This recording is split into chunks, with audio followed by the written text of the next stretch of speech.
Patuloy ang pamamahagi ng tulong ng DSWD sa mga apektadong residente ng pananalasa ng Bagyong Krising, Bagyong Dante, Bagyong Emong at habagat sa iba't ibang bahagi ng bansa. Tinitiyak ng kagawaran na naabutan ng tulong ang lahat ng apektado, lalo na ang mga nasa evacuation centers ngayon. Yan ang ulat ni Luisa Erispe.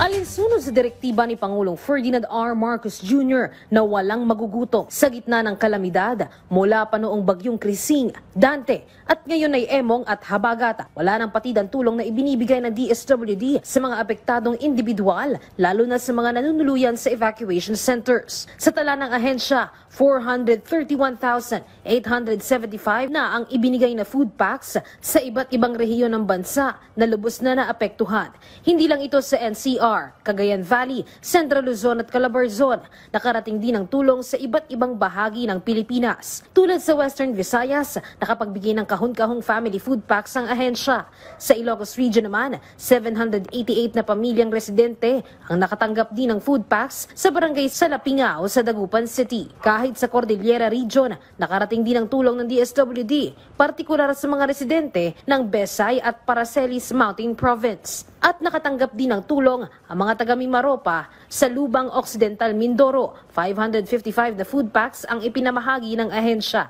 Sabi ng DSWD sa ngayon, kahit daan-daang libo na ang food packs na ipinamamahagi, nasa 2.7 million pa ang naka-standby na handang ipamahagi sa buong bansa. Nakikipag-partner tayo sa mga local government units kasi sila yung nagdi-distribute sa kanilang mga constituent. Sinisigurado natin yung mga nasa evacuation centers ay napangangalagaan kasi meron pa tayong around 45,000 na pamilya sa mga evacuation center.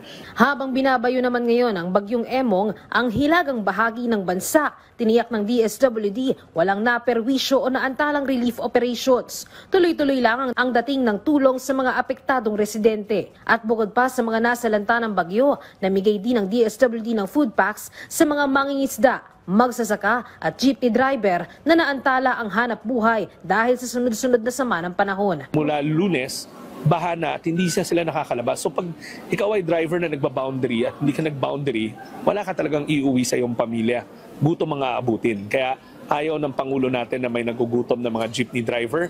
In-instruct niya kami na targetin itong mga jeepney driver at kanina nagsimula na. Sa Bicol Region nga, 3,574 na kahon ng food packs ang ibinigay sa mga mangingisda sa Pilar, Sorsogon.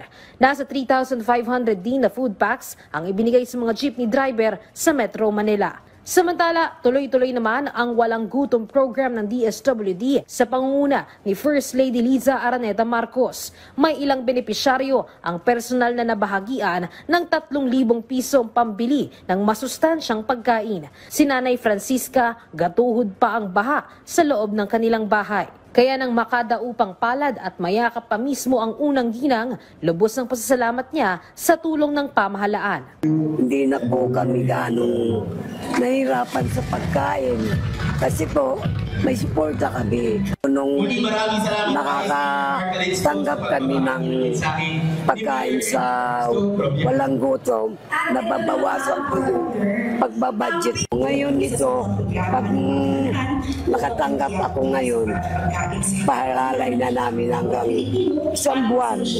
Isang buwan po namin pagkain. Si Nanay Anita, malaking ginhawa din umano sa kanya bilang solo parent na mula Pebrero, tuloy-tuloy ang benepisyo ng programa. Nakaluwag po talaga yung walang gutom program.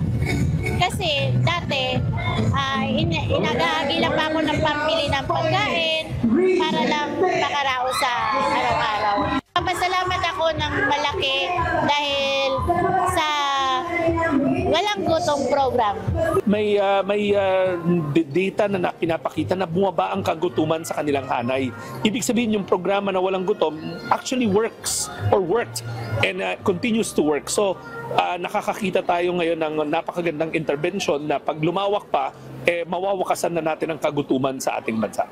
Isinasagawa din ngayon ang National Cook-Off Challenge ng Walang Gutom Program. Lahat ng kalahok sa bawat rehiyon pinagkalooban ng tig-100,000 piso ni Pangulong Ferdinand R. Marcos Jr. Mismo ang unang ginang naman ang tumikim sa mga putahe at nagbigay ng parangal sa mga nagwagi.